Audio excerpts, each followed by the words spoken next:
بسم اللہ والحمد للہ والصلاة والسلام علی رسول اللہ صلوات اللہ وسلام علیہ وعلی آلہ واصحابہ وازواجہ ومن والاه اما بعد. عن جابر رضی اللہ عنہ عن النبی صلی اللہ علیہ وسلم قال فضل ایام الدنیا ایام العشر یعنی عشر ذی الحجہ قیل ولا مثلہن فی سبیل اللہ قال ولا مثلہن فی سبیل اللہ الا رجل عفر وجهه بالتراب رواہ البزار وابن حبان وصححہ العلامہ الالبانی رحمہ اللہ. میرے مسلمان بھائیوں اور ساتھیوں، ذی الحجہ کی آج تاریخ 3 ہے اور جمعہ کا دن ہے.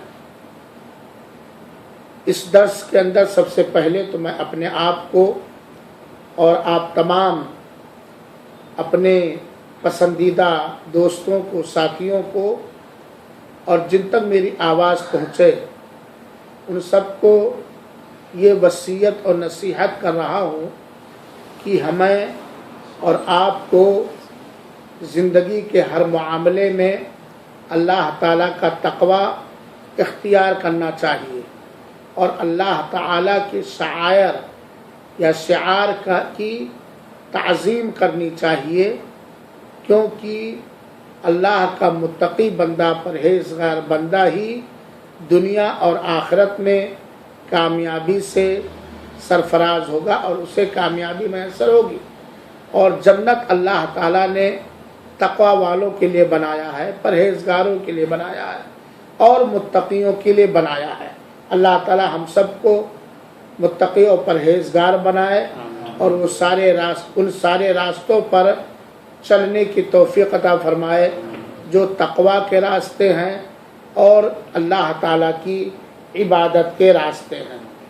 اللہ تعالیٰ کا بڑا احسان اور کرم ہے کہ اللہ تعالیٰ نے ہمیں اور آپ کو صحت و عافیت کے ساتھ، ہوش و حواس کے ساتھ اپنی نعمتوں کو عنایت کرتے ہوئے ذی الحجہ کے یہ ابتدائی دن عطا کیے ہیں، جن کے بارے میں اللہ کے رسول اکرم صلی اللہ علیہ وسلم کی ایک نئی کئی حدیثیں ہیں کہ ذی الحجہ کے شروع کے 10 دن یعنی 1 ذی الحجہ سے لے کر کے 10 ذی الحجہ تک یہ دنیا کے سب سے افضل دن ہیں. پوری دنیا میں سال بھر میں جتنے دن ہوتے ہیں دنیا کے سب سے افضل دن ہیں اور سب سے بہتر دن ہیں.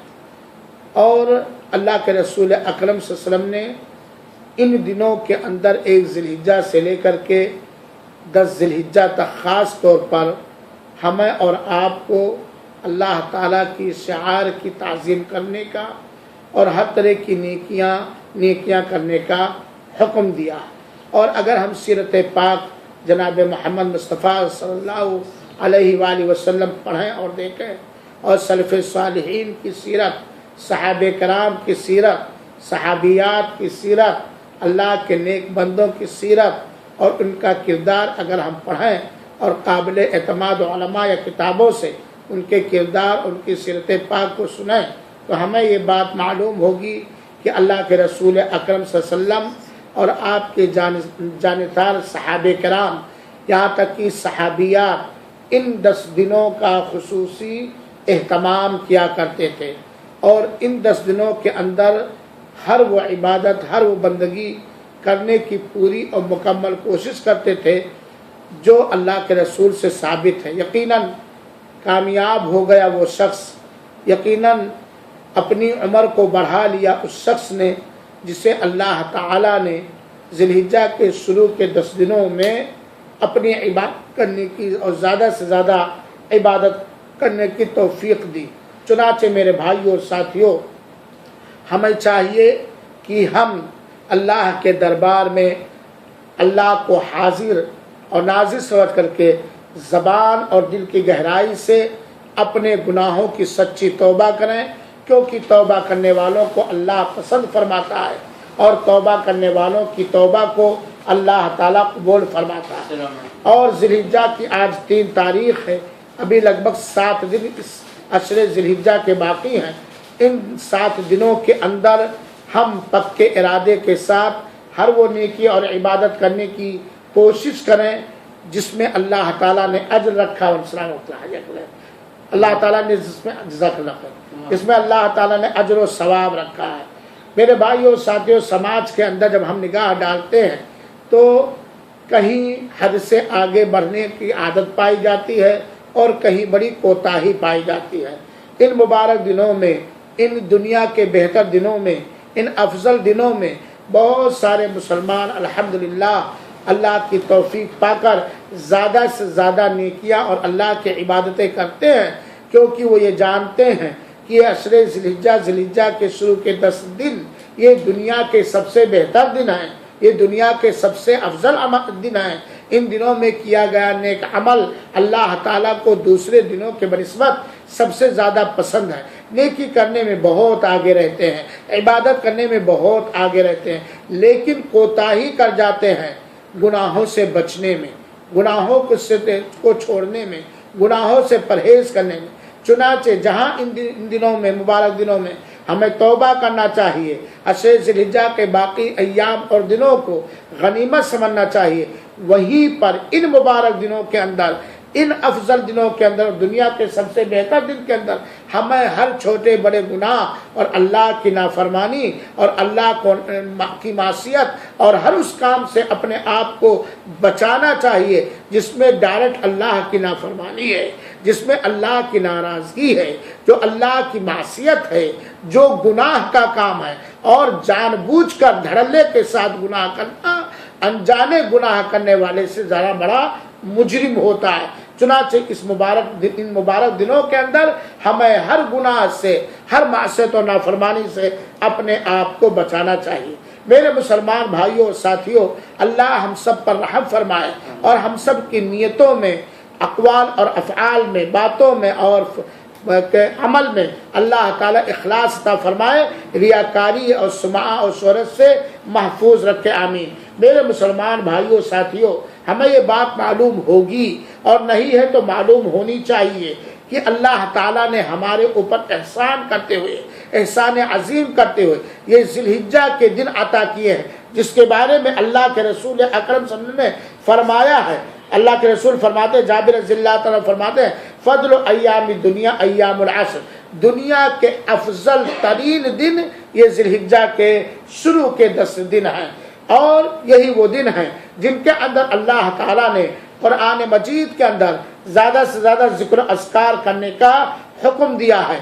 یہی وہ دن ہے ذی الحجہ کے، یہی وہ شروع کے 10 دن ہیں جن دنوں میں ایک دن ایسا ہے جس کو عرفہ کا دن کہا جاتا ہے، اور عرفہ کی فضیلت اور برکت ہر مسلمان جانتا۔ ابھی ہم انشاءاللہ نگاہ ڈالیں گے تو ان دنوں میں کیا گیا عمل، اللہ کے رسول اکرم صلی اللہ علیہ وسلم اللہ کے رسول کی حدیث ہے، دیکھیے ذہن سے بھی نکل، ذہن سے ابھی وہ حدیث نکل گئی، جس کا ترجمہ یہ ہے کہ اللہ کے رسول اکرم صلی اللہ علیہ وسلم فرمایا، ما من ایام العمل الصالح فیہن احب الی اللہ من هذه العشر قالوا ولا الجهاد في سبيل الله يا رسول الله قال ولا الجهاد في سبيل الله الا رجل خرج بماله ونفسه ولم يرجع بشيء۔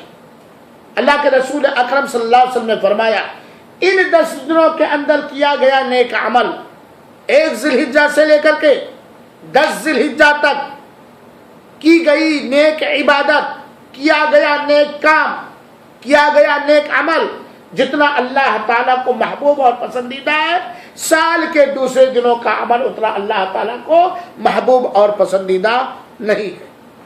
صحابہ نے پوچھا، اے اللہ کے رسول اکرم صلی اللہ علیہ وسلم، اللہ کی راہ میں جہاد بھی نہیں؟ یعنی اگر ہم نے ان دنوں کے علاوہ دوسرے دنوں میں اعلاء کلمت اللہ کے خاطر، اسلام کے پرچم کو لہرانے کے خاطر ہم نے اگر جہاد کیا تو دوسرے دنوں کا جہاد بھی ان دنوں کے اندر کیے گئے عمل سے بہتر نہیں؟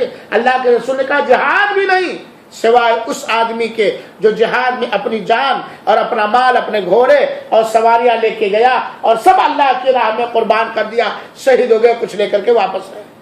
تو اے میرے مسلمان بھائیوں، ساتھیوں، نوجوانوں، ان 10 دنوں کے اندر، باقی دن 7 بچے ہیں، ان 7 دنوں کے اندر جو باقی بچے ہیں ان کے اندر ہمیں زیادہ سے زیادہ نیکیاں کرنے کی کوشش کرنی چاہیے۔ سوال یہ پیدا ہوتا ہے کہ ان دنوں میں ہم کیا کریں؟ سب سے پہلی چیز فرض عبادتوں کی پابندی، واجب عبادتوں کی پابندی، کیونکہ وہ اللہ کی قربت حاصل کرنے کا سب سے بہترین ذریعہ ہے۔ ان دنوں کے اندر جسے اللہ توفیق دے وہ حج کرے، نفلی نمازیں پڑھے، نفلی روزے رکھے، یہاں تک کہ 1 ذی الحجہ سے لے کر کے 9 ذی الحجہ تک اگر کسی کو اللہ توفیق دے تو 9 دن لگاتار روزے رکھ سکتا۔ آپ نے شوال کے مہینے میں نفلی روزہ رکھا، ربیع الاول کے مہینے میں نفلی روزہ رکھا، لیکن 1 ذی الحجہ سے لے کر کے 9 ذی الحجہ تک جو آپ نے نفلی روزہ رکھا، ان 10 دنوں کا میں رکھا گیا روزہ، نفلی روزہ جتنا اللہ کو پسند ہے اتنا کسی اور دن کا نفلی روزہ اللہ تعالیٰ کو پسند نہیں۔ صدقات و خیرات کرنا چاہیے ان دنوں کے اندر، خاص طور پر مسکینوں پر، مستحقین پر، ناداروں پر، یتیموں پر، بیواؤں پر، رشتہ داروں پر صدقات و خیرات کرنا چاہیے۔ ان دنوں کے اندر خاص طور پر ذکر و اذکار کرنا چاہیے، اللہ کی تحمید، اللہ کی تکبیر، اللہ کی بڑائی بیان کرنا چاہیے۔ چنانچہ یہ ہمارا اس وقت ہماری زبان پر رٹ لگا رہا ہے، ہماری دکانوں میں، ہمارے راستوں میں، ہمارے کمروں میں، اٹھتے بیٹھتے چلتے پھرتے اللہ اکبر لا الہ الا اللہ واللہ اکبر اللہ اکبر وللہ الحمد۔ صحابہ کرام ان تکبیر کو بلند آواز سے بازاروں میں، مارکیٹوں میں، ابو ہریرہ کی روایت ہے، بازاروں میں، مارکیٹوں میں زور زور سے پکارتے تھے، یہاں تک کہ ان کی تکبیر کو سن کر کے دوسرے لوگ تکبیر پکارنے لگتے تھے۔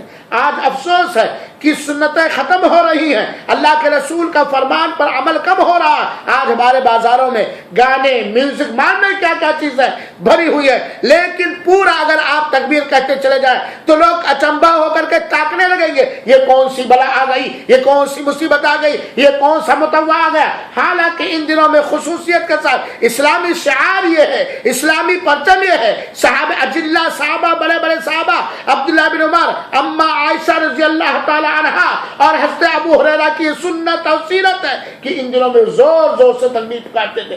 سڑکوں پہ تکبیر پکارنے کو کون کہے، دکانوں میں تکبیر پکارنے کو، ہم اپنے گھروں میں اپنے بال بچوں کے سامنے بھی تکبیر نہیں پکارتے، تو زیادہ سے زیادہ تکبیر پڑھنی چاہیے، اللہ اکبر لا الہ الا اللہ واللہ اکبر اللہ اکبر وللہ الحمد۔ ان 10 دنوں کے اندر خاص طور پر اپنے گناہوں سے توبہ کرنا چاہیے، اور اسی طریقے سے نفلی نمازوں کا اہتمام کرنا چاہیے، صدقات و خیرات کرنا چاہیے، وغیرہ وغیرہ، غرض ہے کہ ان 10 دنوں کے اندر خاص طور پر ہر وہ نیکی کرنے کی کوشش کرے جو اللہ کے رسول اکرم صلی اللہ علیہ وسلم سے ثابت ہے۔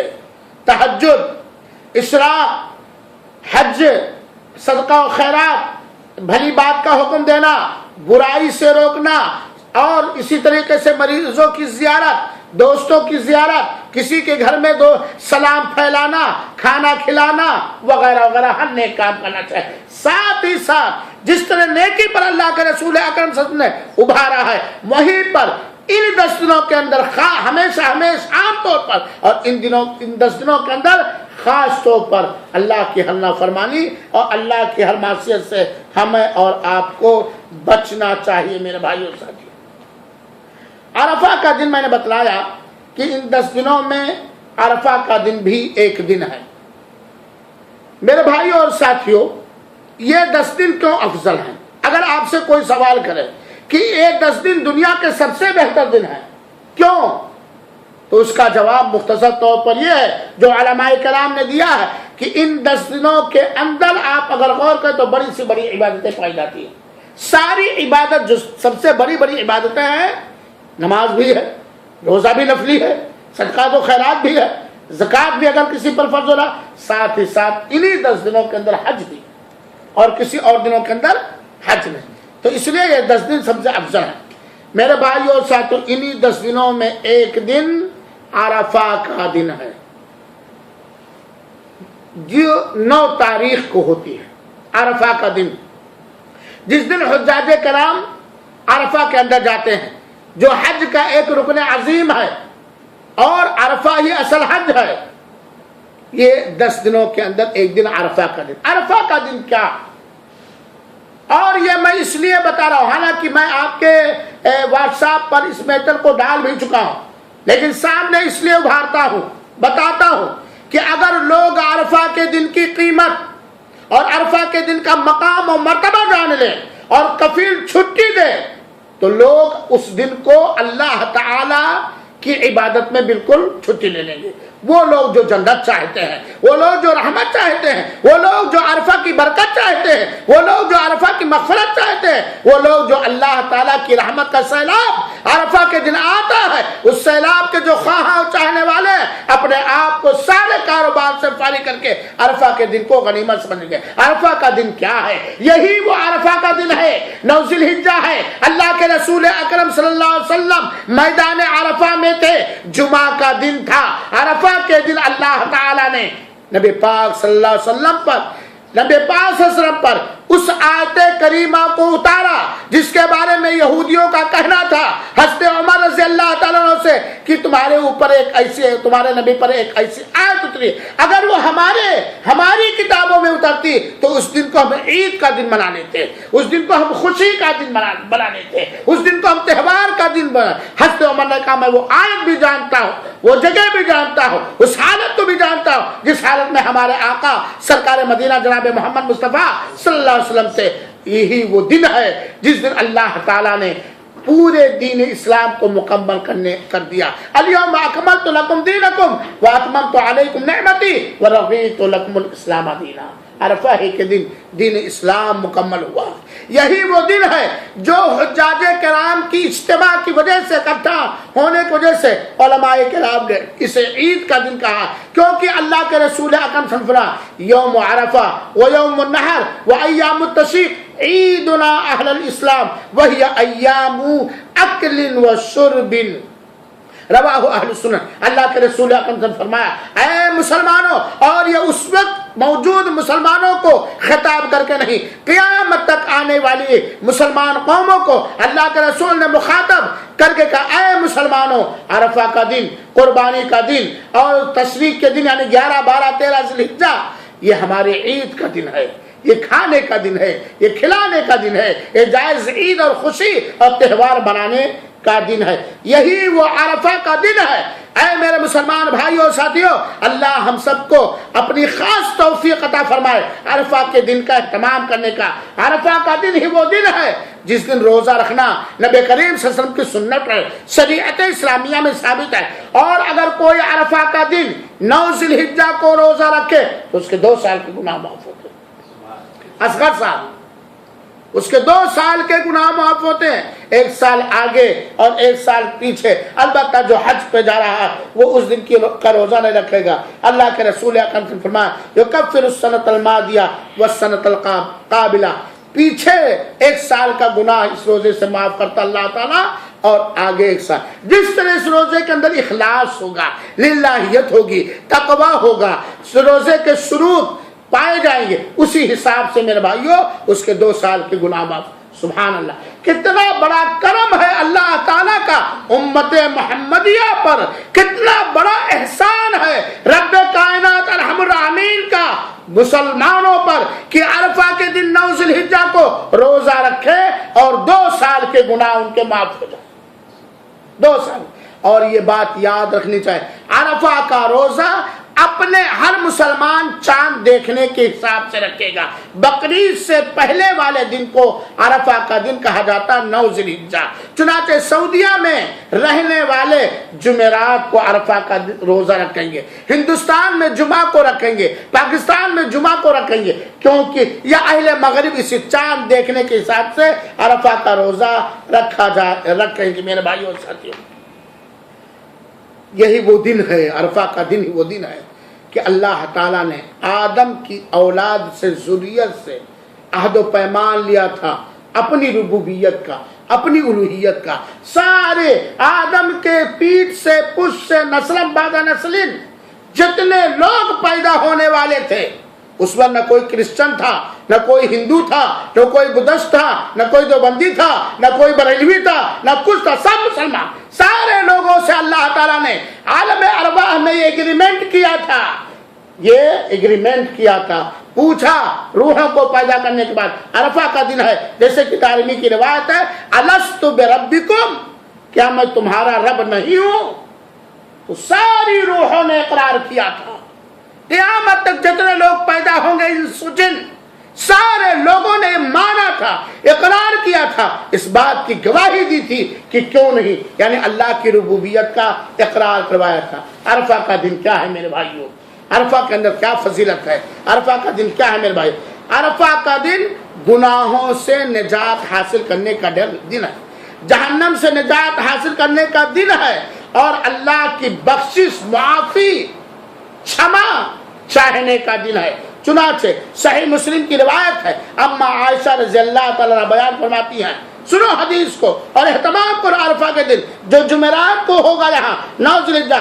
اما عائشہ رضی اللہ تعالیٰ عنہ فرماتی ہیں ما من یوم اکثر من ان یعتق اللہ فی عبدا من النار من یوم عرفہ، عرفہ کے دن سے زیادہ کسی اور دن اللہ تعالیٰ لوگوں کی گردنوں کو جہنم سے آزاد نہیں کرتا، عرفہ کے دن سے زیادہ، کیونکہ اللہ تعالیٰ جسے توفیق دے دے عرفہ کے دن توبہ کرنے کی، استغفار کرنے کی، معافی مانگنے کی، عبادت کرنے کی، ذکر اذکار کرنے کی، کلمہ توحید کے بلند ہونے، ان کے گردنوں کو اللہ تعالیٰ جہنم کی آگ سے آزاد کرتا۔ اما عائشہ کہتی ہے کہ اللہ تعالیٰ عرفہ کے دن حجاج کرام کی حالتوں کو دیکھ کر اور دوسرے لوگوں کے گریہ و زاری، توبہ استغفار کو عرفہ کے دن پوری دنیا کے لوگوں کو کی گریہ و زاری، توبہ استغفار کو دیکھ کر جھانکتا، بڑے غرور سے کہتا ہے، بڑے گھمنڈ سے کہتا، اور اللہ کے لیے گھمنڈ جائز ہے کہ ہمارے بندے رونے والے عرفہ کے دن، کوئی ہاتھ پھیلا کے رو رہا ہے، کوئی دوپٹے میں منہ چھپا کے رو رہا ہے، کوئی کھڑے ہو کے مانگ رہا، کوئی بیٹھے بیٹھے مانگ رہا، چاہے وہ عرفہ کے اندر ہو یا خارج عرفہ، عرفہ سے باہر ہو۔ یہ ہمارے بندے کیا چاہتے ہیں؟ میں نے سب کو بخش دیا، میں نے سب کو بخش۔ یہ عرفہ کے دن جہنم سے آزادی حاصل کرنے کا دن ہے، مغفرت پانے کا دن ہے۔ اسی طرح اللہ کے رسول اکرم صلی اللہ علیہ وسلم نے کئی حدیث کے اندر بیان فرمایا ہے عرفہ کی فضیلت۔ لہذا میرے بھائیو ساتھیو، عرفہ کے دن کا خاص اہتمام کرنا، کیا کیا اہتمام کرنا ہے؟ روزہ رکھنا ہے۔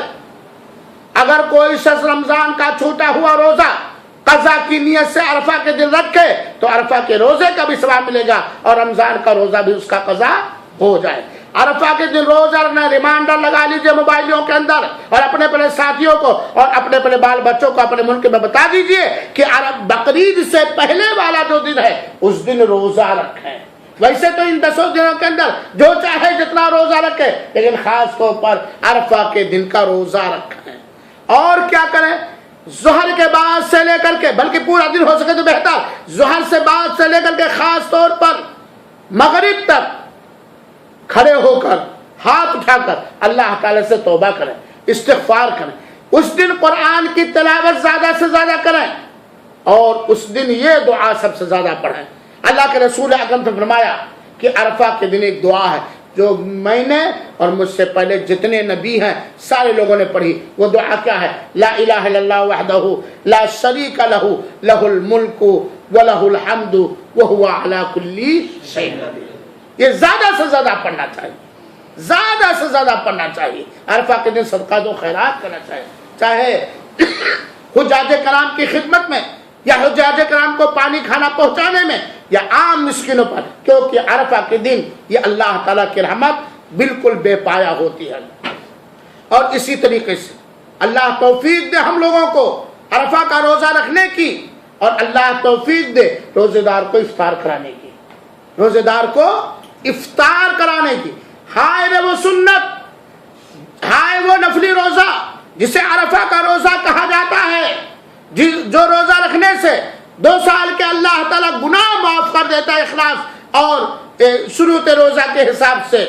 آج اگر افطار کرنے والے تلاشو تو نہیں ملیں گے، روزہ رکھنے والے عرفہ کے دن نہیں ملیں گے، نہیں ملیں گے۔ تلاش کہ کوئی عرفہ کے دن روزے دار بندہ مل جائے، اس دن ہم ایک اور نیکی کما لیں افطار کرنے، کیونکہ لوگ روزے کا اہتمام نہیں کرتے۔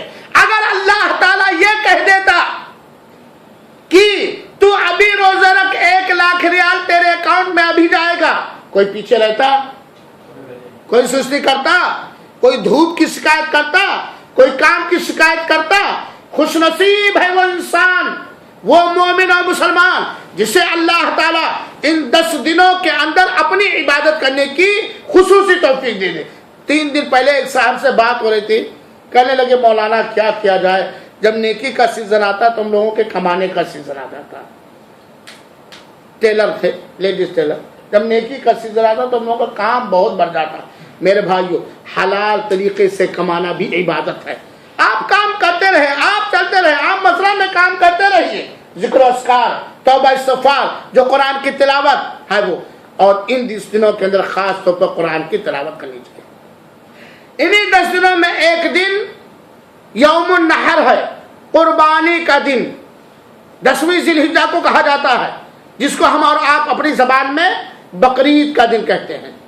قربانی کے دن کی خاص فضیلت ہے، وہ عید کا دن ہے، وہ جائز خوشیاں منانے کا دن ہے، وہ دل کو کشادہ کرنے کا دن ہے، وہ اپنے اہل و عیال بال بچوں پر دل کو کشادہ کرنے کا دن ہے، غریبوں اور مسکینوں کو کھلانے کا دن ہے، غریبوں اور مسکینوں کے دلوں میں خوشیاں داخل کرنے کا دن ہے، اور یہ وہ دن ہے جس دن ہمیں قربانی کرنی چاہیے۔ قربانی کیا ہے؟ قربانی کرنے کا حکم رب کائنات نے فصل لربک وانحر کہہ کر کے حکم دیا ہے۔ قربانی کرنے کا حکم اللہ کے رسول اکرم صلی اللہ علیہ وسلم نے اپنے قول سے اور اپنے فعل سے دیا ہے، اور یہاں تک زور دیا ہے کہ من استطاع ان یضحی فلا یضحی فلا یقربن مصلانا، تم میں سے جو شخص قربانی کرنے کی طاقت رکھے، اس کے باوجود وہ قربانی نہیں کرتا ہے، وہ دور رہے ہماری عیدگاہ سے۔ اور اللہ کے رسول نے ایک حدیث کے اندر بیان فرمایا، جس کو بہت سارے محدثین نے حسن اور صحیح قرار دیا کہ علی کل اہل بیت فی کل عام اضحیہ، ہر گھر والے پر ہر سال قربانی۔ جو سنت موقدہ ہے، جو شخص قربانی رکھنے کی طاقت رکھتا ہے اس کے لیے سنت موقدہ ہے، اور بلکہ امام ابو حنیفہ رحمۃ اللہ علیہ نے تو یہاں تک بھی کہا ہے کہ اگر کوئی قربانی کرنے کی طاقت رکھتا ہے تو اس کے اوپر قربانی فرض اور واجب ہے، لیکن فرض اور واجب نہیں کہا جا سکتا، یہ سنت موقدہ ہے۔ یہ قربانی اللہ تعالیٰ کو بڑا محبوب ہے، یہ قربانی اللہ تعالیٰ کو اللہ کے رسول اکرم سے فرمایا قربانی کے دن کہ آج میں عید کی نماز پڑھوں گا، اس کے بعد قربانی کروں گا۔ اللہ کے رسول اکرم صلی اللہ علیہ وسلم 10 ذی الحجہ کو اپنے ہاتھ سے 2 سینگ والے چتکبرے خسی کی ہوئے بکرے کی قربانی کی ہے، تو اللہ کے رسول اکرم صلی اللہ علیہ وسلم نے قربانی کی ہے اور قربانی کا حکم دیا۔ تو 10 ذی الحجہ کو جو شخص طاقت رکھتا ہے قربانی کرے۔ اور قربانی کیا ہے؟ قربانی اللہ کی قربت حاصل کرنے کا ذریعہ ہے۔ قربانی کے اندر ضروری ہے کہ آدمی قربانی کرنے کی طاقت رکھتا ہو، نیت میں اخلاص ہو، ریاکاری، شہرت، گوشت کھانا، ناموری، اگر یہ چیز ہے تو پیسہ بھی گیا، گوشت بھی گیا، اجر و ثواب سے ہم محروم کر دیے گئے۔ اور قربانی کے جانور کے اندر جو شرعی شرطیں ہیں وہ شرط بھی پانی چاہیے، چنانچہ ایسا اندھا نہ ہو کہ اندھا پن ظاہر ہو، ایسا لنگڑا نہ ہو کہ لنگڑا پن ظاہر ہو، اتنا کمزور نہ ہو کہ اس کے ہڈی میں گودے ہی نہ ہو، اور جو 4 عیب ہیں۔ تو قربانی کے جانور کے اندر عیب دار نہیں ہونا چاہیے، اور خسی عیب دار نہیں ہے، کیونکہ اللہ کے رسول نے خود قربانی کی ہے خسی کیے ہوئے بکرے کی۔ میرے مسلمان بھائیوں اور ساتھیوں، میں نے آپ لوگوں کو واٹس ایپ کے ذریعے پیغام سنایا تھا کہ بسا اوقات کمزور ایمان والوں کو شیطان بڑی سے بڑی عبادت سے روک دیتا ہے۔ یہاں یہ بات معلوم ہونی چاہیے کہ جو شخص قربانی کرنے کی طاقت رکھتا ہے، اس کے باوجود وہ قربانی نہیں کرتا، وہ اپنے آپ کو بہت بڑی عبادت سے دور کر لیتا ہے، اپنے آپ کو بہت بڑے اجر و ثواب سے وہ محروم کر لیتا ہے، بہت بڑے اجر و ثواب سے۔ قربانی کا جو اجر و ثواب اللہ تعالیٰ کے ہاں، اس اجر و ثواب سے محروم کر لیتا ہے، نبی کی سنت سے محروم کر لیتا ہے، اللہ تعالیٰ کی دی ہوئی نعمت کا شکریہ ادا کرنے سے اپنے آپ کو روک لیتا ہے۔ یہ قربانی میرے بھائیو ساتھیو، اس موقع پر ہمیں یاد کرنا چاہیے سیدنا ابراہیم علیہ السلام اور سیدنا اسماعیل علیہ السلام کی سیرت پاک کو۔ آپ لوگ جانتے ہیں کہ حضرت ابراہیم علیہ السلام کی حیات مبارکہ پوری امتحانات سے بھری ہوئی ہے، آزمائشوں سے بھری ہے۔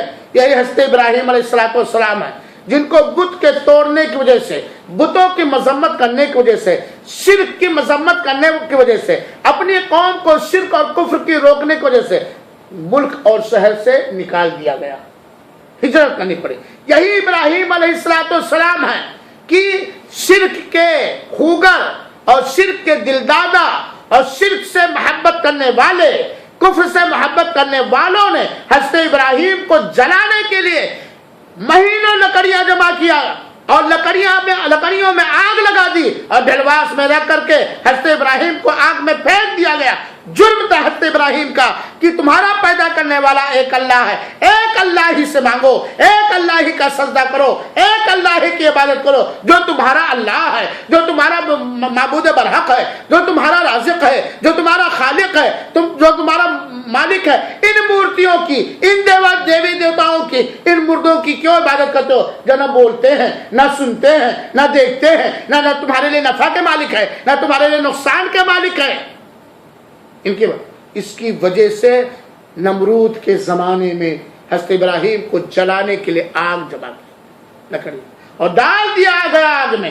لیکن یہ بات یاد ہو، جو رب کی راہ میں قربانی پیش کرتا ہے، جو قربانی دینے کی توفیق ہوتی ہے اور جو اللہ کے امتحان میں پورا اترنے کی اخلاص کے ساتھ ارادہ کرتا ہے، اللہ اس کا حامی ہوتا ہے، اللہ اس کا محافظ ہوتا ہے، اللہ اس کا مددگار ہوتا ہے، اللہ کی رحمت اس پہ ہوتی ہے۔ حضرت ابراہیم کو آگ میں ڈال دیا گیا، سامنے آگ جل رہی ہے، جو آگ آسمانوں سے بات کرے، پرندوں کا اڑنا جس کے لو میں مشکل تھا، حضرت ابراہیم کو ڈلواس میں رکھ کے سامنے، حضرت ابراہیم جھجکے نہیں، پریشان نہ ہوئے، جان دے دی اسی کی تھی، جان دی اسی کی تھی، حق تو یہ ہے کہ حق ادا نہ ہوا۔ حضرت ابراہیم دیکھ رہے آگ آسمان سے بات کر رہی ہے، کوئی قریب نہیں جا پا رہا، پرندے بھی اگر گزرے تو جھلس کے گر جائیں گے، چرمر ہو جائیں گے، سامنے ڈال دیا گیا، کوئی پریشان نہیں، دنیا چھوٹ رہی ہے، بیوی بال بچے چھوٹ رہے، کوئی ٹینشن ہی نہیں، ڈال دیا گیا۔ اللہ کی رحمت جوش میں آئی اور کہا یا نار کونی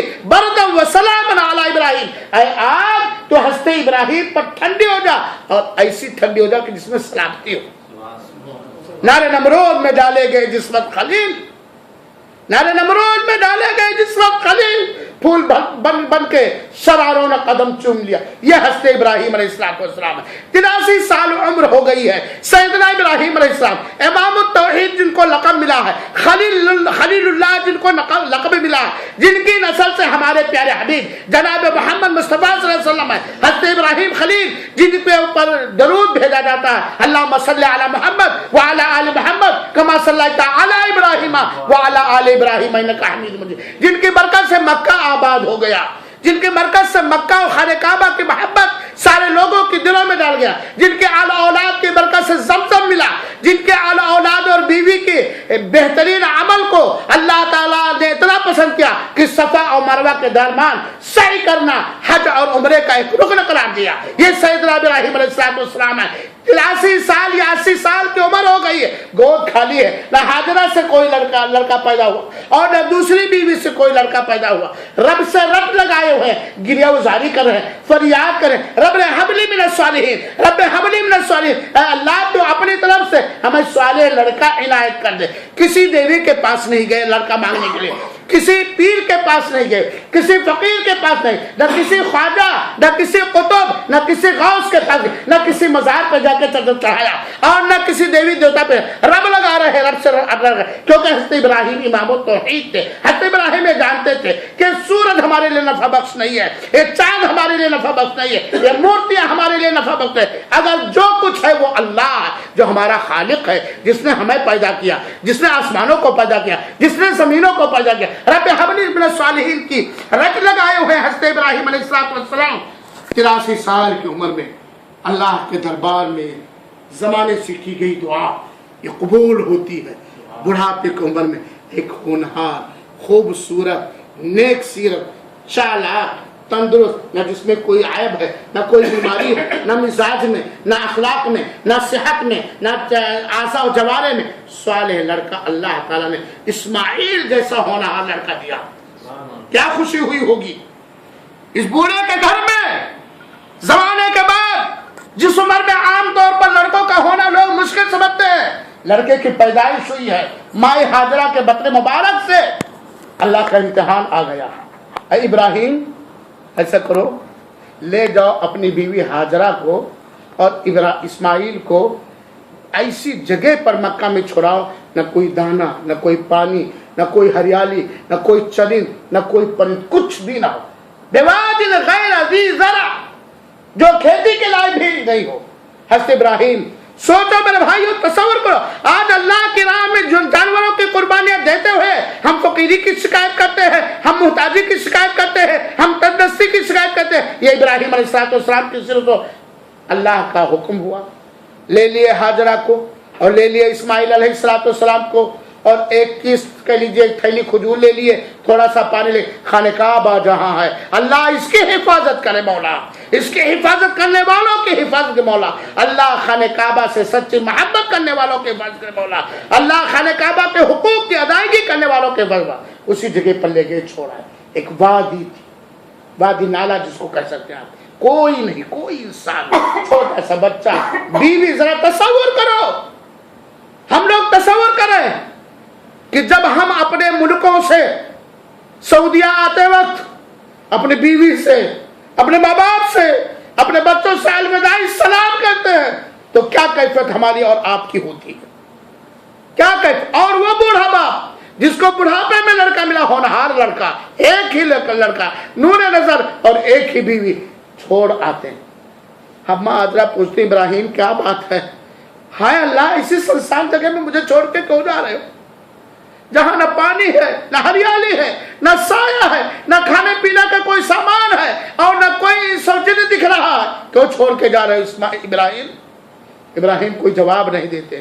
3 بار اماں ہاجر نے پوچھا، تیسری بار اماں ہاجر نے کہا کیا اللہ کا یہ حکم ہے، اے ابراہیم کیا اللہ کا یہ حکم ہے کہ تم مجھے اور میرے لگتے جگہ کلیجے کے ٹھنڈک کو چھوڑ کے، اسماعیل کو دودھ پیتے بچے کو چھوڑ کے جاؤ؟ ہاں ابراہیم نے جو کہا جاؤ، اللہ مجھے ضائع نہیں کرے گا۔ یہ ابراہیم کا اللہ پہ بھروسہ دیکھو، یہ ہاجرہ کا اللہ پہ بھروسہ دیکھو، ان دو جوڑوں کا اللہ پر توکل دیکھو، اللہ پر اعتماد دیکھو، اللہ پر بھروسہ دیکھو۔ اما ہاجرہ کہ جاؤ ابراہیم، اگر تمہارے رب کا یہ حکم ہے تو رب کے امتحان میں تم کامیاب، اللہ ہمارے ضائع نہیں کرے گا۔ پانی ختم ہو گیا، کھجور ختم ہوا، اسماعیل پیاس سے پریشان ہے، شیر خار بچے ہیں، چھوٹے سے بچے پیاس سے بلک رہے، اما ہاجرہ ادھر دیکھ رہی ادھر دیکھ رہی، کہیں پانی نہیں کہ بیٹے کا گلا تر کر دے۔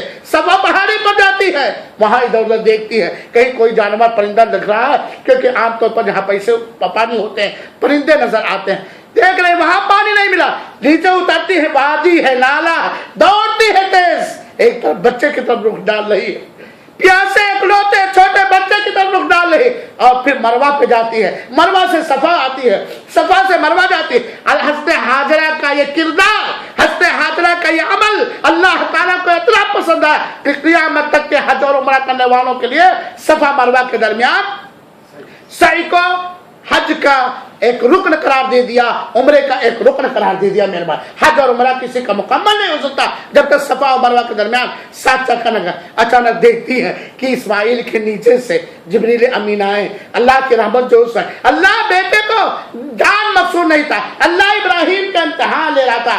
اے میرے مسلمان بھائیو، اے میرے مسلمان بھائیو، اللہ تعالیٰ نے شریعت کے اندر جو یہ قربانی اتاری ہے یہ ہمارے لیے امتحان ہے کہ اللہ جانتا ہے کہ ہم طاقت رکھتے کہ نہیں، ہم قربانی کر سکتے کہ نہیں کرتے۔ ایسے ابراہیم کا امتحان ہو رہا تھا، دیکھتی پانی نکلا، بھاگی بھاگی آئی اور اسے باندھنے لگی، مٹی سے اسے گھیرنے لگی۔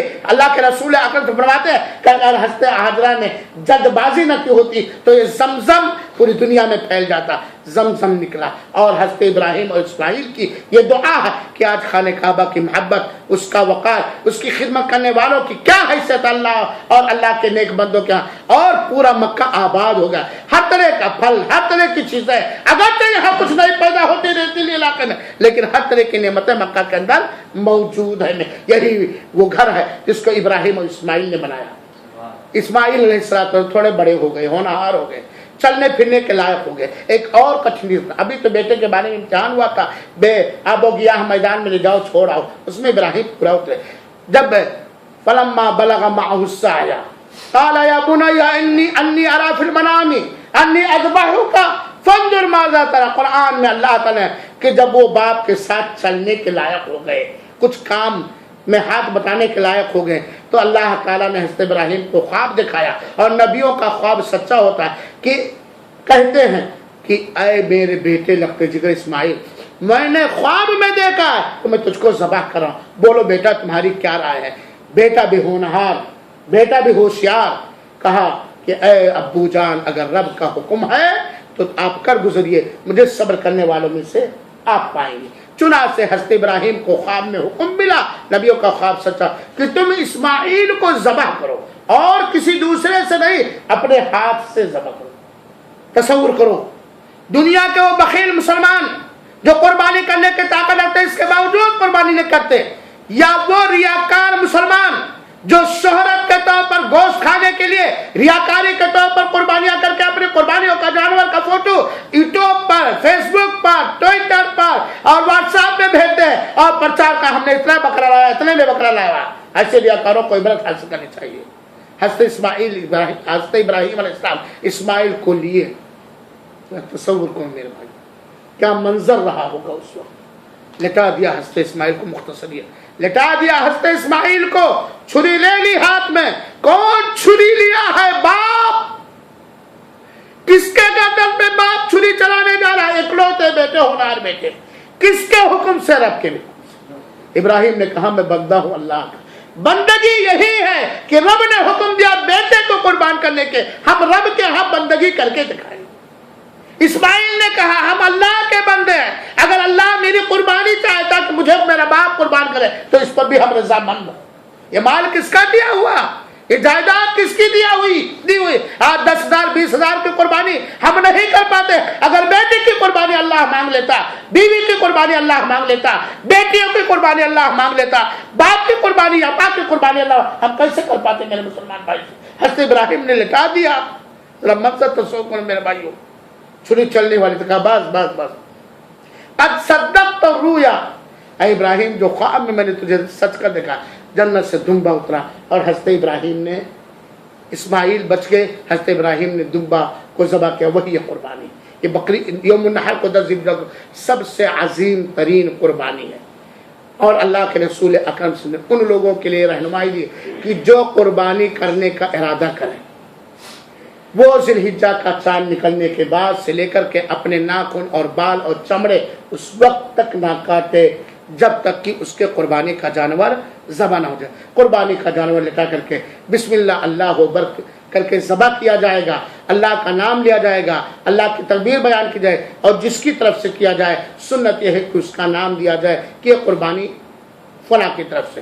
قربانی میں سنت یہ ہے کہ گھر کے کسی ذمہ دار کی طرف سے قربانی کر کے پورے زندہ مردہ گھر والوں کو شامل کر دیا جائے. اللہ کے رسول کرتے تھے ھذا من محمد و آل محمد و امت محمد، یہ محمد صلی اللہ علیہ وسلم کی طرف سے، ان کے آل و اولاد کی طرف سے ہے.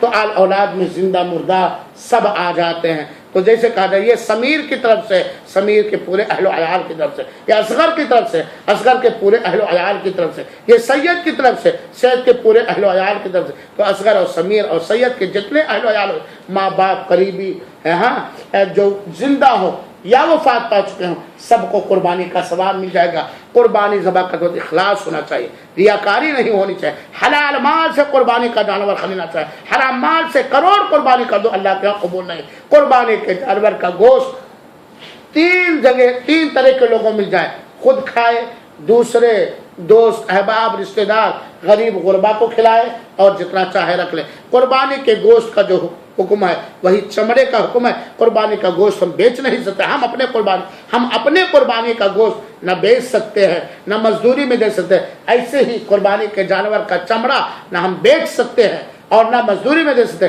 جس طرح قربانی تحفے میں دے دیا، جس طرح قربانی کا جانور تحفے میں دے دیا، جس طرح قربانی کا گوشت صدقہ کر دیا، جس طرح قربانی کا گوشت تحفے میں دے دیا اپنے کسی رشتہ دار کو، یہی حال چمڑے کا بھی ہے. اور قربانی 10 ذی الحجہ کو افضل ہے.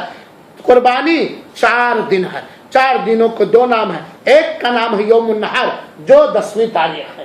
کون سی تاریخ ہے یوم النحر؟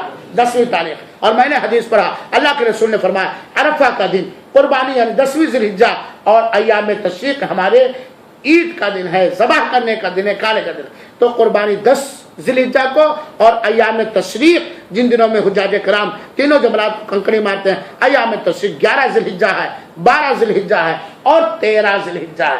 تو 10 ذی الحجہ کو لے کر کے قربانی کے دن 4 ہوتے ہیں، اور ایام تشریق 3 ہے اور ایک یوم النحر ہے، یعنی 13 ذی الحجہ کے اثر کے بعد دن ڈوبنے تک قربانی کرنا بلا شبہ جائز اور درست ہے۔ اللہ رب العالمین سے دعا، بات لمبی ہو گئی، اللہ رب العالمین سے دعا کہ اللہ تعالی ہم تمام مسلمانوں کو عام طور پر اور ہمارے درس میں ان بھائیوں کو اور یہ سیدھی سننے والوں کو اللہ تعالی ہر طرح کی نیکیاں کرنے کی توفیق عطا فرمائے اور قبول فرمائے، اور ہر طرح کے گناہوں سے محفوظ رکھے، نیکیوں کے محبت ہمارے دلوں میں ڈال دے اور گناہوں کی نفرت ہمارے دلوں میں ڈال دے۔ آمین وصلی اللہ وسلم علی نبینا محمد صلی اللہ علیہ وسلم، وآخر دعوانا ان الحمد للہ رب العالمین، والسلام علیکم ورحمۃ اللہ وبرکاتہ، وجزاکم اللہ خیرا۔